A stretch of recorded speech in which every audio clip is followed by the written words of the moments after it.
dos veces. Da gibt es dort.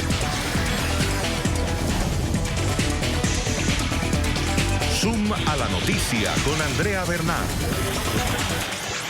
¿Qué tal? Bienvenidos a Suma la Noticia. Soy Joely Ramírez. Es un gusto estar con ustedes y darle la bienvenida. Nuestro lente lo enfocamos hoy en Colombia. Anunciamos al mundo que ha comenzado la segunda Marquetalia bajo el amparo del derecho universal que asiste a todos los pueblos del mundo de levantarse en armas contra la opresión. Colombia no acepta amenazas de ninguna naturaleza y mucho menos del narcotráfico. Los colombianos debemos tener claridad que no estamos ante el nacimiento de una nueva guerrilla. A través de un video, vestidos camuflados y con fusil en mano, varios jefes de las FARC reincidentes anunciaron que se apartan del acuerdo de paz y retoman las armas. Jesús Santrich, Iván Márquez, Romaña y el Paisa revelaron apoyo al régimen de Nicolás Maduro y alianzas con la guerrilla del ELN. Rodrigo Londoño Timochenko, presidente del partido político FARC, aseguró que siente vergüenza y ofreció disculpas al pueblo colombiano y a la comunidad internacional. Saludo a nuestros invitados del día de hoy y los invito a responder brevemente a esta pregunta para debatir el debate. Aida Avellana, senadora de la bancada Decentes, Silvia Delgado, exasesora de la delegación del gobierno de los diálogos de paz en La Habana, y Paloma Valencia, senadora del Centro Democrático. Comienzo con usted, senadora Paloma. ¿Falló la Corte Suprema y la JEP como para administrar la impartición de justicia y evitar el rearme de exguerrilleros, excombatientes de las FARC? Yo creo que sí. Lamentablemente había una pretensión de creer que todos aquellos que se habían apartado del proceso durante el gobierno Santos, como Iván Márquez, que no tomó posesión de su curul, como Santrich, que fue detenido durante el gobierno Santos, como el Paisa, que se empezó a ausentar desde el gobierno Santos, tenía, creo, las Cortes y la propia JEP la idea de que ellos volverían y que no había problema. Y realmente les entregaron la libertad, los dejaron ir y, por supuesto, ellos no se fueron a formar un grupo de rock. Ellos están en lo que están, que es el negocio del narcotráfico. Recordemos que todos estos cabecillas están vinculados activamente con el narcotráfico. Jesús Santrich tiene una solicitud de extradición por seguir narcotraficando 10 toneladas de cocaína después de la firma.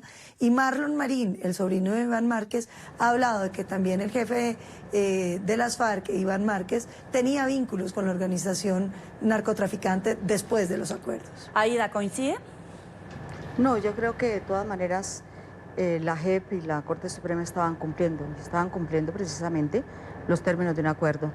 Pero aquí quienes han fallado son realmente los del gobierno, en el incumplimiento permanente del acuerdo, pero además en desconocer los pactos firmados en La Habana de una manera tajante. Silvia. Yo coincido en parte con la senadora Paloma y con la senadora Aida Bella en que aquí, bueno, en este incidente, quienes son los máximos responsables son Santrich, Iván Márquez y todos aquellos que no están cumpliendo con el acuerdo y que decidieron tomar las armas nuevamente. Ahora, también hay una parte de incumplimiento por parte del gobierno, por ejemplo, en todo el tema de mantener los espacios territoriales de capacitación y reincorporación y de ser mucho más contundente del análisis del problema, empezando porque el gobierno no acepta que estamos en un conflicto armado y al no nombrar las cosas por su nombre, las decisiones y las soluciones no son igual de contundentes. Pero respecto a este incidente, quienes son responsables son quienes decidieron tomar nuevamente las armas y desafortunadamente, pues, aquellos que sí están cumpliendo con el acuerdo de paz, quienes sí se están cumpliendo con la ruta de reincorporación, pues están ahorita en un espacio o en un escenario de inseguridad jurídica donde tiene el gobierno mucha culpa también. Aida, pero si se hubieran extraditado, por ejemplo, ¿no estaríamos en estas? Yo creo que de todas maneras la extradición sería lo último que puede pasar en un proceso de paz. Y creo que aquí precisamente hay una serie de fallas terribles. Por ejemplo, el hecho de que uno llegue a los campamentos y no encuentre ni siquiera un pedazo de tierra para cultivar. Tienen a la gente ahí pues arrumada, haciendo absolutamente nada, y esto lo tenía que hacer el gobierno, y lo tenían que hacer porque son los términos y los pactos que se han hecho. Y lo primero que tiene que hacer un Estado es decir si realmente es Estado. A mí me aterró, por ejemplo, las declaraciones un mes después de que el presidente Duque se posesiona, rompe el proceso de paz con el ELN, con la disculpa que sea, con las cosas que hay. De todas maneras, yo no he visto ningún conflicto en el mundo ¿Con el que ELN? se solucione. Sí, el ELN, él pues rompe después de todo el incidente de la Academia Militar. Y por supuesto que era una locura, pero a eso no se puede responder con otra locura, porque es que el jefe del Estado tiene que actuar como jefe de Estado. Y entonces en ese momento cuando se dice, no, aquí no hay nada que hablar con nadie, por Dios, ¿cuántos años van a someter a la guerra? ¿Cuántos años? Sí, con ese criterio nunca vamos a tener paz, porque si el doctor Duque, por decir de alguna manera, llegara a un proceso de paz, el otro presidente lo va a desconocer. ¿Esto qué es? Entonces, lo que nos tienen condenados es a la población y al país, pues a una situación muy dolorosa de ver incendiar el país cada rato que un presidente quiere. Paloma. No, yo creo que evidentemente el país entiende lo que está pasando. Aquí hay unos acuerdos que los colombianos democráticamente rechazamos. Que el presidente Santos, desconociendo la Constitución, desconociendo la voluntad mayoritaria de los colombianos, que le dijimos no en el plebiscito, pese a las trampas, pese a las presiones, pese a los dineros, incluso ilegales, como se ha sabido, con el que se financió esa campaña, dijimos no. Los implementan a la mala. Y entonces el gobierno del presidente Duque, que gana las elecciones limpiamente, con la promesa de poder modificar en algunos aspectos los acuerdos, no lo dejan. Y quieren ahora exigir el cumplimiento del imposible. Yo primero quiero decir que estos acuerdos estaban absolutamente desfinanciados y así se advirtió desde el inicio de los acuerdos. Hablar de que íbamos a solucionar todos los problemas de Colombia porque se había firmado un acuerdo, pues es francamente risible, porque Colombia no ha solucionado sus problemas no porque tenga o no tenga acuerdos, sino porque hay unas falencias estructurales, económicas e institucionales que han impedido, por ejemplo, la presencia del Estado en todo el territorio. Pero lo segundo, yo creo que es gravísimo que las dos panelistas que nos están acompañando aquí consideren que los incumplimientos del gobierno, si los hubiera, dan lugar a que la gente se alce en armas y asesine. Creo que es inaceptable que ningún colombiano pueda sentir justificada la violencia contra los colombianos. Parte del problema y los generadores de violencia de este país han logrado establecer la idea de que hay delitos políticos. Es decir, que usted por unas ideas tiene derecho a salir a matar a unos colombianos. Yo creo que eso es lo que es inaceptable. Esto no se puede entender ni como una nueva guerrilla ni como una expresión política. Estos son narcotraficantes dedicados al narcotráfico y al terrorismo que tendrán que ser enfrentados con toda la contundencia del Estado. Sí. Pero lo que es más importante, yo creo que los colombianos lo que tenemos es que defender nuestras instituciones, nuestras Fuerzas Armadas, rodear al presidente y hacerle saber a los terroristas que aquí nadie considera que haya ninguna razón válida para asesinar a otro colombiano. Vamos a poner en contexto a nuestro auditorio en las Américas. Desde la clandestinidad, armados y de camuflado, Iván Márquez, Jesús Santrich, El Paisa y Romaña anunciaron que vuelven a las armas y notificaron que van a reincidir en prácticas de violencia. Iván Márquez, el mismo que negoció el acuerdo con el gobierno Santos, habló en un video y expresó en 2 ocasiones su apoyo al régimen de Nicolás Maduro. De regreso a la criminalidad, Márquez también anunció alianzas con el ELN. En la grabación aparece Jesús Santrich, quien quedó libre por orden de la Corte Suprema hace 3 meses y hoy está cargado con un fusil. En medio de un improvisado campamento, Iván Márquez, y diciendo que supuestamente están en Inírida, el jefe guerrillero reincidente lee un comunicado y anuncia al país que regresan a las armas y a la criminalidad. Buscaremos coordinar esfuerzos con la guerrilla del ELN. Márquez, quien hace 3 años firmó el acuerdo como jefe negociador de las FARC con el gobierno Santos, apareció vistiendo un uniforme verde oliva, similar al utilizado por la Guardia Nacional Bolivariana, y usa en sus prendas los mismos distintivos utilizados por las antiguas FARC. Para seguir operando en las profundidades de la selva remota. No. Volará a través del cristal de esas lejanías brumosas. Márquez, luego de un año en la clandestinidad, perdió hace 2 meses la investidura de senador que había obtenido mediante el acuerdo con el gobierno anterior. La JEP adelanta en su contra un incidente de verificación que todavía no arroja resultados. El objetivo... En el video aparecen otros 5 jefes guerrilleros reincidentes, entre ellos Jesús Santrich, quien hasta hace 3 meses estaba preso con fines de extradición y quedó libre por orden de la Corte Suprema. Hoy aparece con un fusil AK-47 al hombro. La JEP le mantuvo la garantía de no extradición y a la fecha permanece blindado contra ese mecanismo de la justicia. Santrich es hoy un congresista en ejercicio, al amparo del acuerdo con el gobierno Santos. Además, goza de fuero constitucional reconocido por el Consejo de Estado y por la Corte Suprema. También está alias El Paisa, señalado responsable de múltiples y sanguinarios ataques, asesinatos y secuestros. Es el mismo que comandó la columna móvil Teófilo Forero y aterrorizó a los habitantes del suroriente de Colombia por años. En su contra no hay órdenes de captura vigentes, porque las decisiones que la JEP, que le quitó algunos beneficios por incumplimiento, están suspendidas y en apelación. Un poco más atrás en el video aparece otro jefe reincidente de las FARC, responsable de crímenes atroces, Henry Castellanos alias Romaña, condenado por miles de secuestros y dolorosamente recordado por las pescas milagrosas en la vía al llano. En su contra hay en curso un incidente de verificación en la JEP por incumplimiento de las citaciones a responder por sus delitos. También están en el video alias El Zarco Aldinever, con procesos pendientes por reclutamiento y abuso sexual contra menores. Figuran Walter Mendoza y alias El Loco Iván, también responsables de pescas milagrosas. En el grupo también se identifican 5 mujeres y otros 20 guerrilleros fuertemente armados con fusiles R-15, AK-47 y Galil. La mayoría en botas de caucho, menos alias El Paisa, que tiene calzado de guerra tipo americano. El video fue grabado por lo menos a 3 cámaras y editado antes de ser puesto en circulación a través de medios digitales en la madrugada de hoy. ¿De verdad podemos hablar de legitimidad por algún incumplimiento en el que hubiera incurrido el gobierno de Colombia a los acuerdos de paz para que se rearmaran? Silvia, querías debatir este punto. Sí, pues lo primero que quiero decir es que yo nunca he justificado el alzamiento en armas.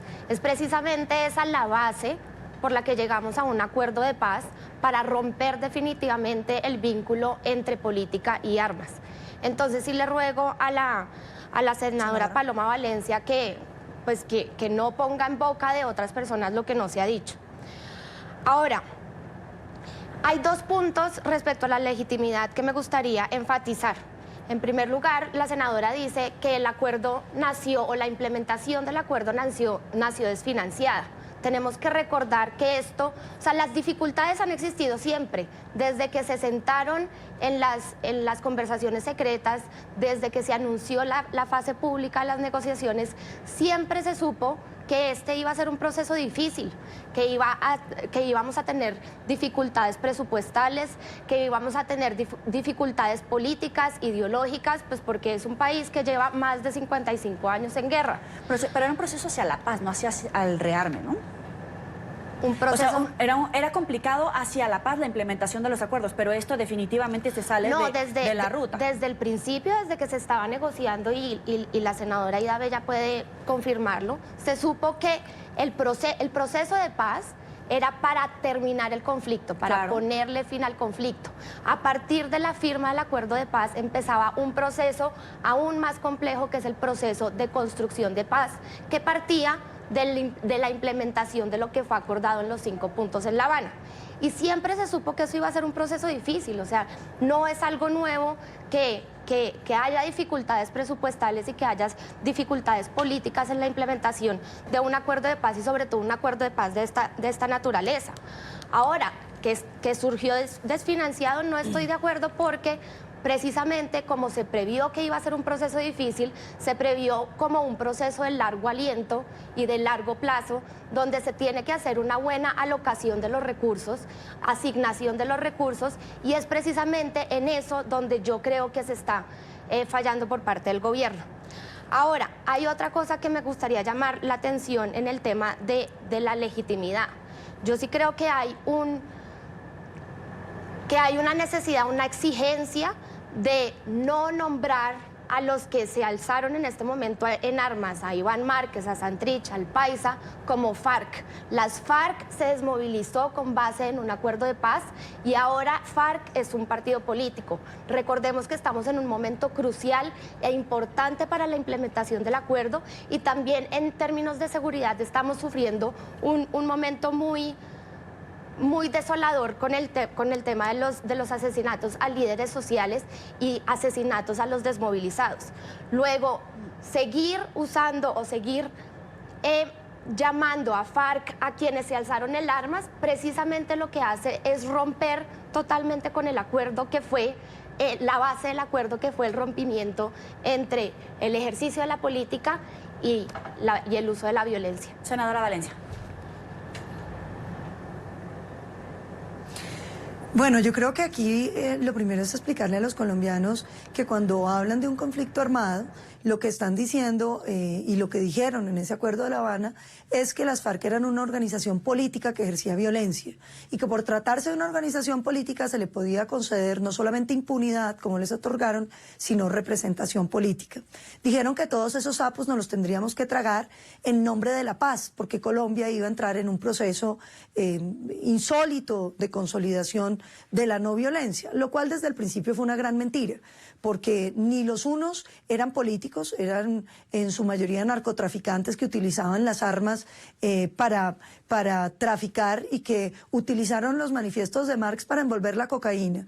Pero lo que es más grave, nos terminamos tragando los sapos de tener, por ejemplo, el perpetrador de la masacre de Bojayá, que asesinó 65 colombianos, entre ellos más de 40 niños, quemados en una iglesia sentado como congresista, y sin embargo persiste la amenaza de la violencia en el país. Y existe precisamente porque el gobierno anterior mantuvo una política complaciente con el narcotráfico, dejó que el país llegara a unos niveles históricos de cultivos ilícitos que hoy alcanzan los 208.000 hectáreas de coca, una cifra que no tuvo Colombia ni aún en los tiempos de Pablo Escobar, y que generan todas las violencias posibles. Entonces aquí hay muchas cosas de fondo. Primero, el irrespeto democrático de haber impuesto unos acuerdos pese a la negativa de los colombianos. Segundo, el haber desoído todas las recomendaciones que se hicieron a propósito del narcotráfico, dejando que el narcotráfico se tomara el país.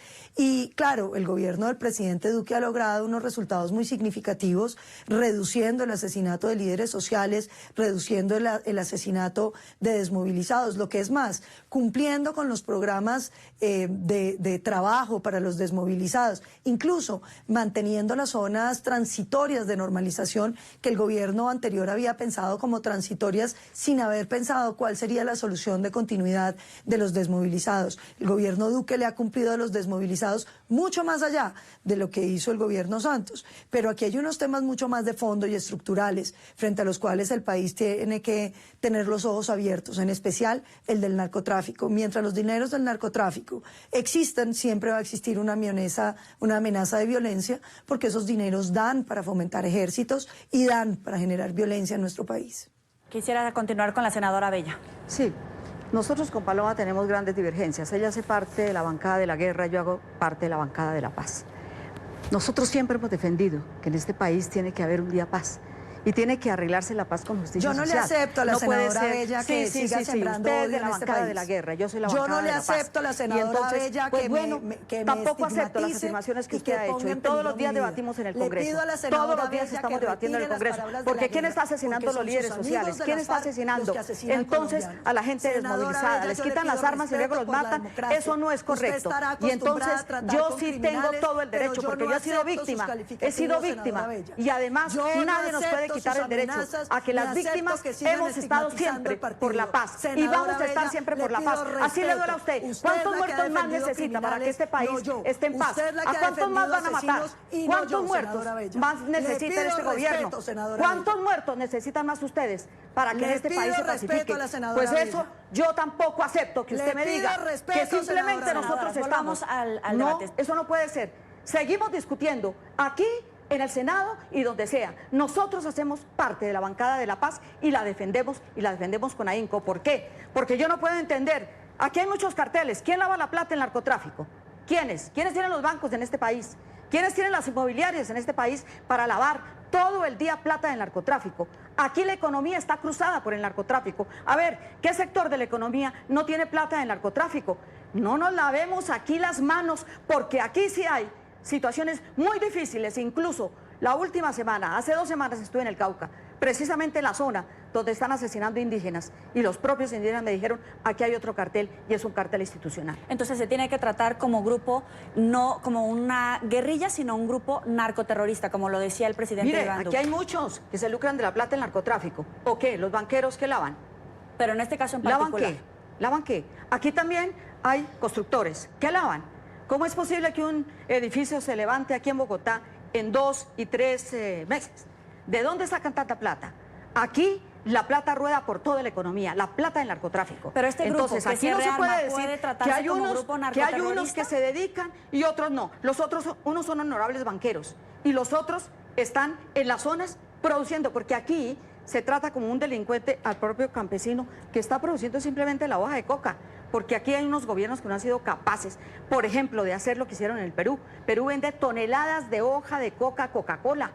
Aquí no vendemos ni una libra, porque son realmente muy inhábiles los gobernantes, empezando por el que tenemos. Hoy, senadora, se tiene que tratar como un grupo de narcoterroristas, no como un levantamiento, nuevamente un movimiento armado de una guerrilla, como decían ellos en el video, sino como dice el presidente Duque, como un grupo de narcoterroristas. Pues ahí tendría que tratar a muchos otros grupos como narcoterroristas, porque el que le quita, por ejemplo, los ríos a los campesinos es un terrorista.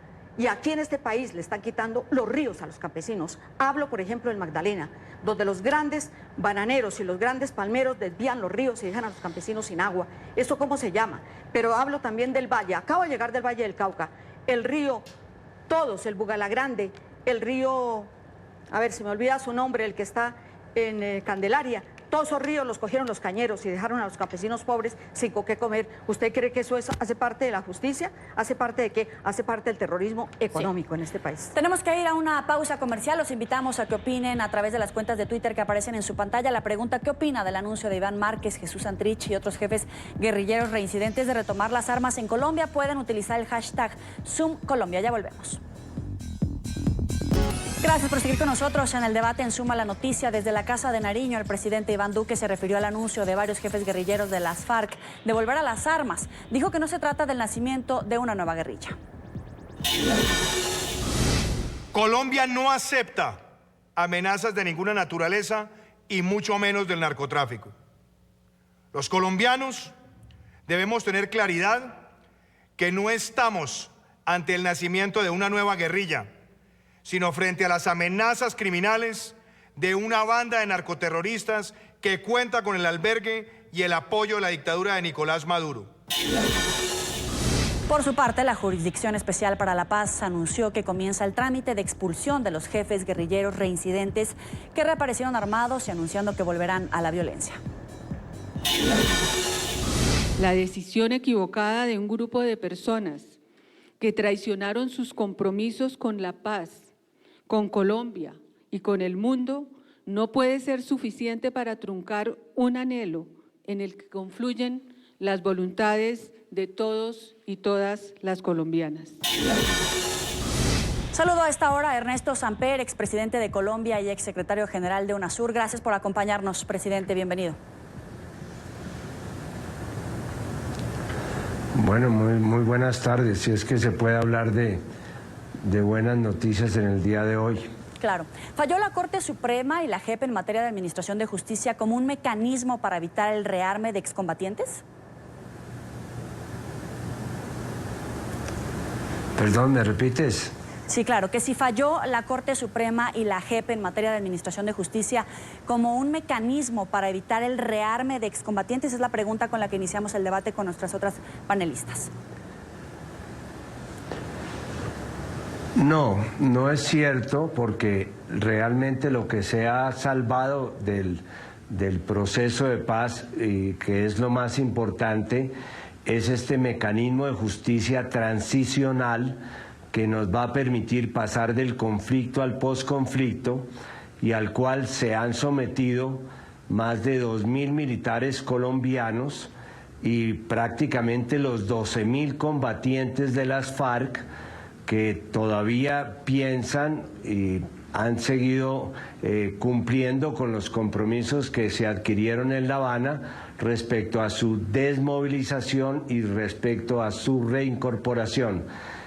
También ha seguido funcionando un mecanismo simultáneo con el de justicia transicional, que es la Comisión de la Verdad, que de una manera clara ha venido desarrollando el proceso de verdad, que es lo que más le interesa a las víctimas. Esta es la columna vertebral del proceso de paz y de los acuerdos de La Habana, lo cual no quiere decir que se hayan incumplido otros aspectos que a mi juicio son fundamentales y que pueden estar incidiendo, entre otras cosas, en la renuncia de algunos de estos antiguos comandantes del ELN a sus compromisos con la paz, compromisos relacionados con las tierras, con la protección de los líderes sociales, con la sustitución social de cultivos.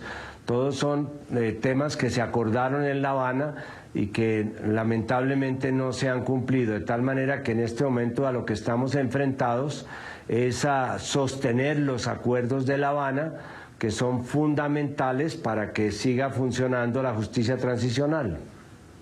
Que presentaron hoy, ellos decían que no van a actuar contra el ejército, hablan de una nueva estrategia. Le pregunto, expresidente, ¿en realidad hacia dónde puede preverse que van? ¿Próximamente a asestar un golpe contra los colombianos, contra la fuerza pública, o en cuánto tiempo?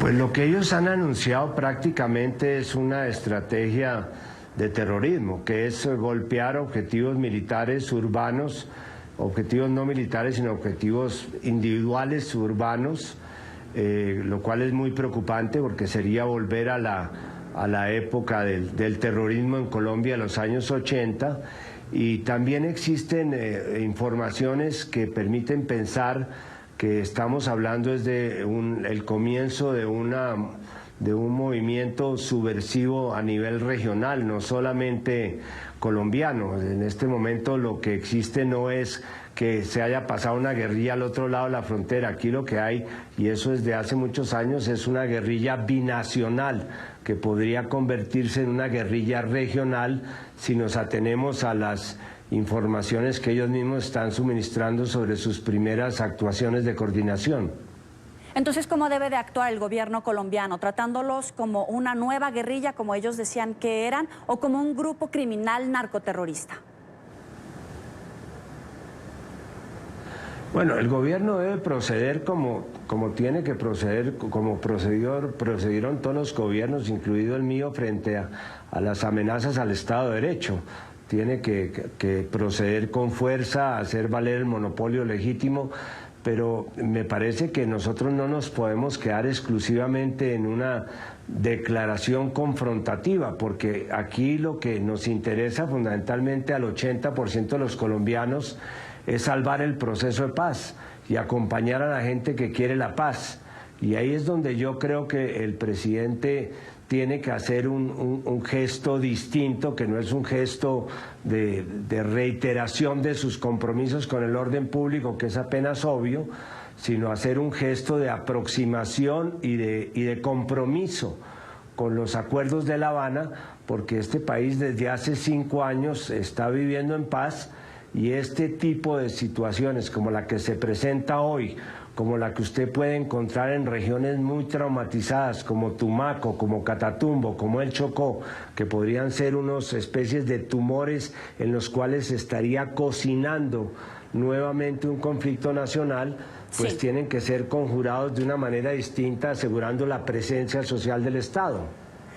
¿Este grupo se puede convertir en el brazo armado para sostener a Nicolás Maduro en el poder?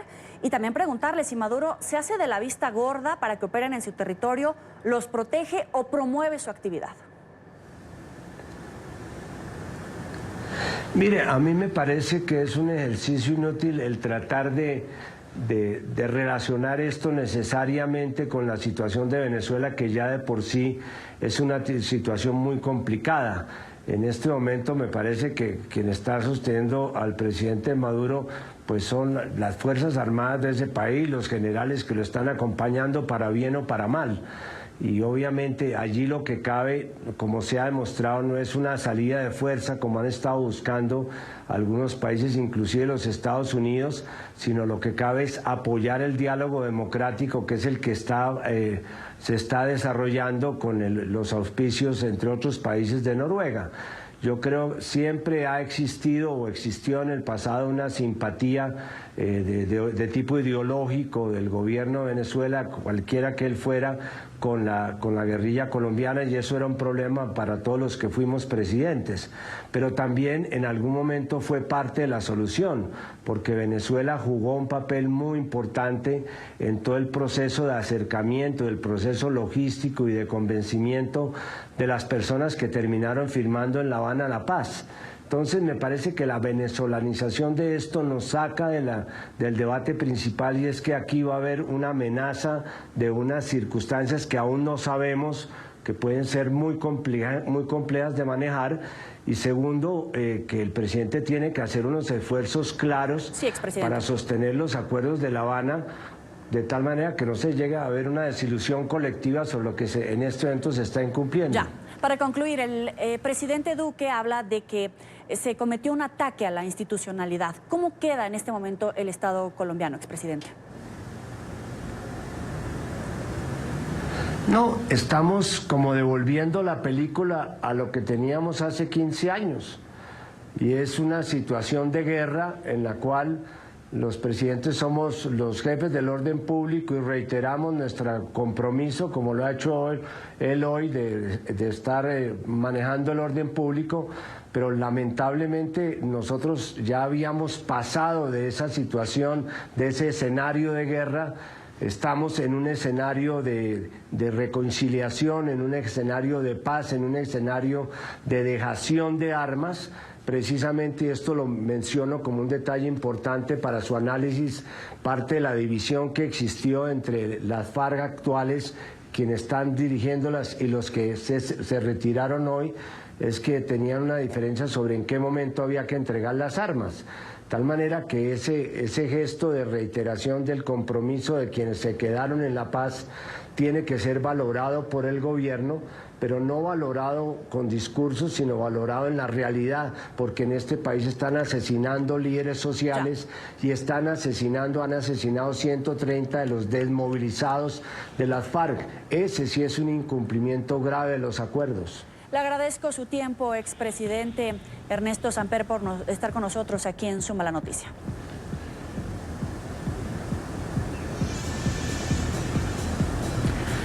Gracias por acompañarnos. Vamos a una pausa comercial en Suma y volvemos con más debate. Gracias por seguir con nosotros en el debate en Suma la Noticia. Vamos con la senadora Valencia.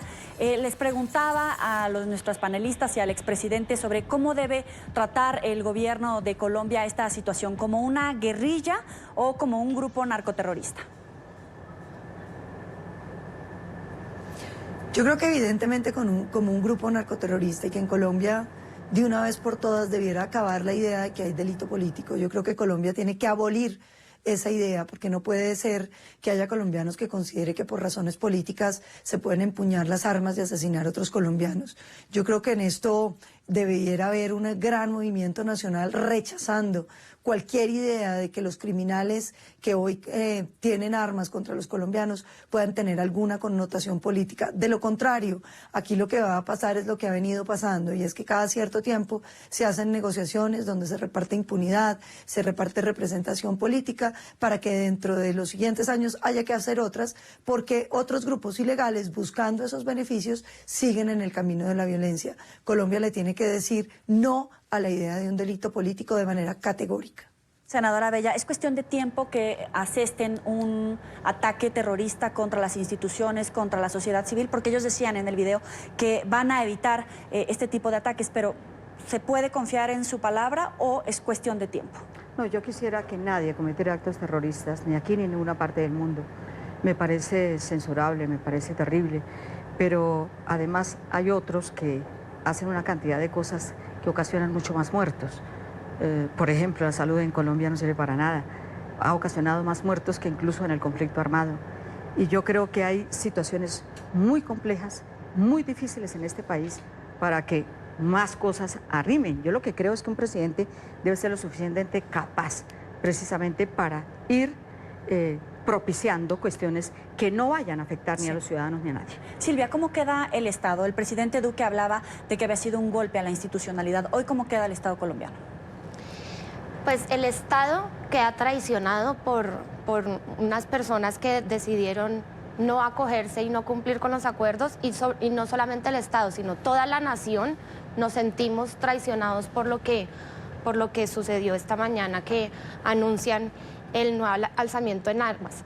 Ahora, yo creo que es un momento para fortalecer el proceso de paz, y es un momento para rodear no solamente al gobierno, sino rodear al Estado en su conjunto y reconocer de una vez por todas que esto no se trata de una política del gobierno anterior, es una política de Estado construir la paz. Sí. Y eso implica unas obligaciones y unos compromisos por parte del Poder Legislativo, del Poder Judicial, del gobierno, que todos tenemos que rodear y tenemos que apoyar al gobierno y a los demás poderes del Estado para cumplir con los acuerdos. Se nos acaba y queda muy poquito tiempo. Senadora Abella, ¿cómo queda el Estado colombiano? Bueno, yo creo que de todas maneras el Estado tiene que reconocerse el propio Estado, porque si el presidente, que es parte del Estado, no reconoce los acuerdos de paz, pues estamos en nada. Pero yo creo que hay otro elemento muy importante, y es el llamado que ha hecho la ONU, lo acaba de hacer, que es precisamente una implementación integral. Y eso es lo que tenemos que hacer en Colombia. En cambio de estar avalando la guerra, tenemos que estar posibilitando la paz. Senadora Valencia, ¿cómo queda el Estado colombiano? Burlado, el Estado colombiano nuevamente burlado, porque como la nación colombiana siempre engañada de que los violentos a través de los beneficios van a acabar con la violencia. Eso no es cierto, pero lo que es más importante es que recordemos que esos acuerdos fueron rechazados por los colombianos, nos los imponen a la brava, pese a que se advirtió que con el narcotráfico volvería a haber violencia para los colombianos, ahora parecen sorprendidos. Pero lo más grave, Iván Márquez, Santrich, El Paisa están desde la época del gobierno Santos por fuera del proceso de La Habana. Y ahora parece que los que confiaban en ellos se acaban de notificar que van a delinquir. Vamos a una última pausa y volvemos en Suma la Noticia. Le agradezco a Aida Abella, senadora de la bancada decente, Silvia Delgado, ex asesora de la delegación del gobierno en los diálogos de paz en La Habana, y a Paloma Valencia, senadora del Centro Democrático. Gracias por estar con nosotros. Hasta aquí Suma la Noticia. Nos vemos la próxima con más temas de debate. Pásela bien.